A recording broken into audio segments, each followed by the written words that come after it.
It's Friday, December 12th. I'm Jake Ward. This is The Rip Current. We look at the big invisible forces that are pushing us around every day. And on Thursday, December 11th, yesterday, President Trump finally came through with an executive order that he'd been hinting at for quite a while, but that neither the states nor voters want, and that is a blanket prohibition on state law when it comes to AI.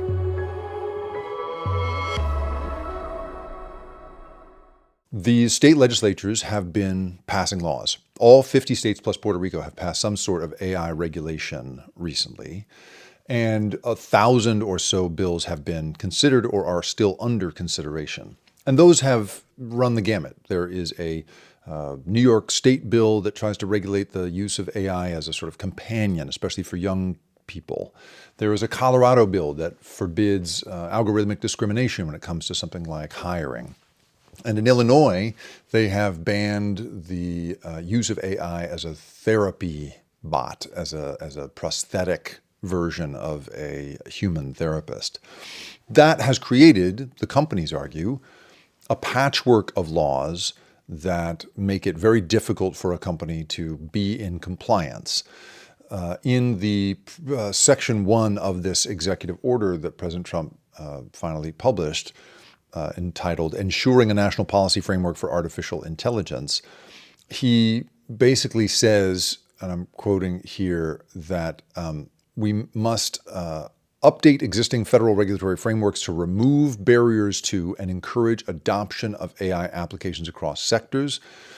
It also says we remain in the earliest days of this technological revolution and are in a race with adversaries for supremacy within it. To win, United States AI companies must be free to innovate without cumbersome regulation. But excessive state regulation, it reads, thwarts this imperative. This patchwork, and it is a patchwork of state regulations, has created, of course, a long checklist for anyone seeking to create an all-in-one AI product that can be used by any American in any state. You could, of course, argue, however, that federal law could in the future create that same long checklist. The thing is, there is no federal law around AI right now. Literally nothing. There isn't any rules around data privacy in this country. There's no rules around data transparency.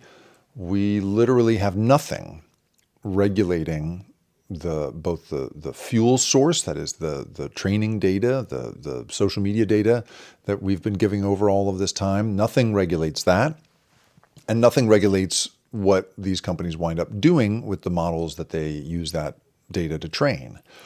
So in the place of that, that's why states have been moving so fast. They, it's famously said, are the laboratory of democracy, and they have been hard at work. So now, this executive order puts in place basically 5 mechanisms that include determining which state laws are in violation of, are excessively burdensome, basically. It creates an AI litigation task force in which the Attorney General has to essentially go and start suing these states that have put a burden on this stuff. It gets to withhold funding for digital infrastructure to states that are held to be in violation of this executive order, and that is a big deal for, let's say, a state with a lot of rural counties who depend on that federal money in order to stay connected and be part of the digital economy, and creates a push, in theory, for legislation at the federal level when it comes to AI. And that would fall to both the Assistant to the President for Science and Technology and the Special Advisor for AI and Crypto, a guy named David Sachs. They would be the ones creating a legislative recommendation that would establish a uniform federal policy framework for AI that preempts state law. It's important to know the context, of course, that the folks interested in this and the folks that are pushing for it and seem to have gotten their way are not the voters. Recent studies of American voters have found that in every category of adult voter on both sides of the aisle, the vast majority of them are in favor of regulation and don't care if that regulation slows the industry down. this question of supremacy and our adversaries and trying to beat China, they don't care about that. It is the companies, of course, that care most about that stuff. And their argument is, and they're not wrong about this, that China doesn't require their companies to abide by a patchwork of laws on a state-by-state level. They only have a single federal set of regulations that they have to abide by.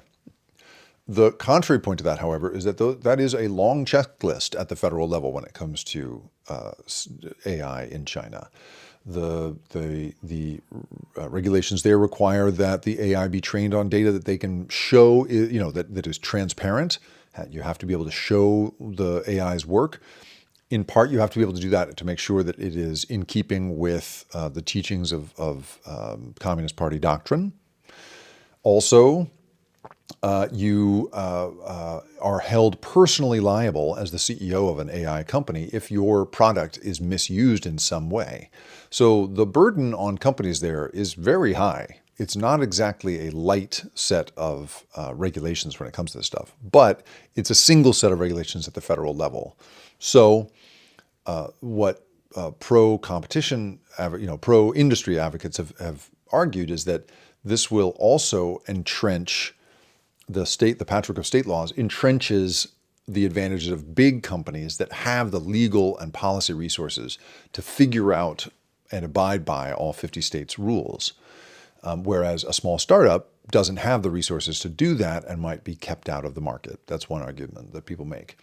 But again, in a world of increasingly automated research tools, it's not that hard to come up with a single checklist that would get you would allow you to check the boxes in all 50 states. So this idea, and it's always a weird one to me, when highly technical, really, really sophisticated companies say that something is sort of too complicated for them to figure out, I always just think, aren't you the AI company? Aren't you employing some of the smartest people in the world? Like, look, what's your market cap again? So that argument has always been funny to me. But there's a great analysis of this executive order by Duke University's Nita Farahani, who teaches law there, and she has an AI and the law class, and she wrote it up at her Substack, which is called Thinking Freely with Nita Farahani. And she asks this question that there's basically like sort of three competing principles under this executive order. One is, should states be allowed to continue to be the laboratory of democracy? Experimentation is how we figure out what laws work and what don't. And the tension there is in then where companies operating nationally face really, complex compliance problems. Big tension.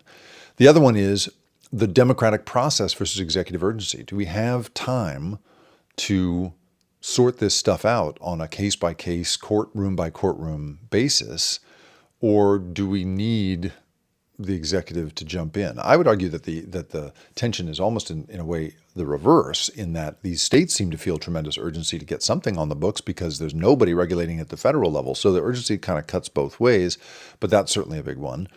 And then the last one is this question of innovation versus safety, which is at the heart of all of this stuff. Should these companies be allowed to experiment in the wild? Should they be allowed to run tests on all of us and figure out what is going wrong after the fact?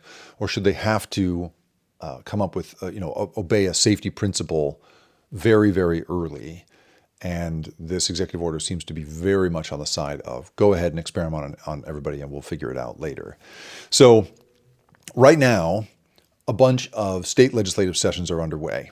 And you can imagine that the legislatures are undoubtedly hearing about this executive order and thinking to themselves, man, what a pain. I don't want to have to deal with that when this AI law that I've been championing suddenly is in conflict with national law.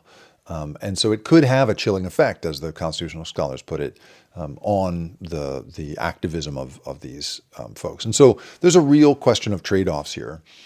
I have no doubt, however, that the attorneys general of these states are absolutely writing some form of the same letter to federal authorities at the moment, and it's something like, see you in court. Because what's undoubtedly going to have to be sorted out because of this executive order is this question of whether the president is allowed to simply say, hey, states, you don't get to regulate this vitally important piece of our national GDP in your borders, you have to let us do it, even though we've shown no indication that we're going to so far. And again, I would just point out, all of this is just abstract because the voters don't care about this. They have said, in fact, they feel the opposite about it. And so it is interesting to me that this wound up being an executive order as opposed to something that people had talked about, which was maybe attaching this to the National Defense Authorization Act. But perhaps the legislators at the federal level said, we don't want to carry this because we know our voters don't like it. So for some reason, this wound up in the form of an executive order. And that, of course, is going to mean that it's undoubtedly, in spite of it being an executive order, it is undoubtedly going to be an issue sorted out in the courts before long. The Rip Current is produced and created by me, Jacob Ward. And if you liked this show and you want more content like this, go to theripcurrent.com, where I publish a weekly newsletter that covers these same sorts of stories of the big invisible forces that have us all in their grip. And if you want to really do me a favor, if you could go to where you have listened to this or watched it and like it, share it, or even better, review it. Holy cow, is that helpful? It's the best possible way for me to find a new audience. I really appreciate you being here. Thanks for listening.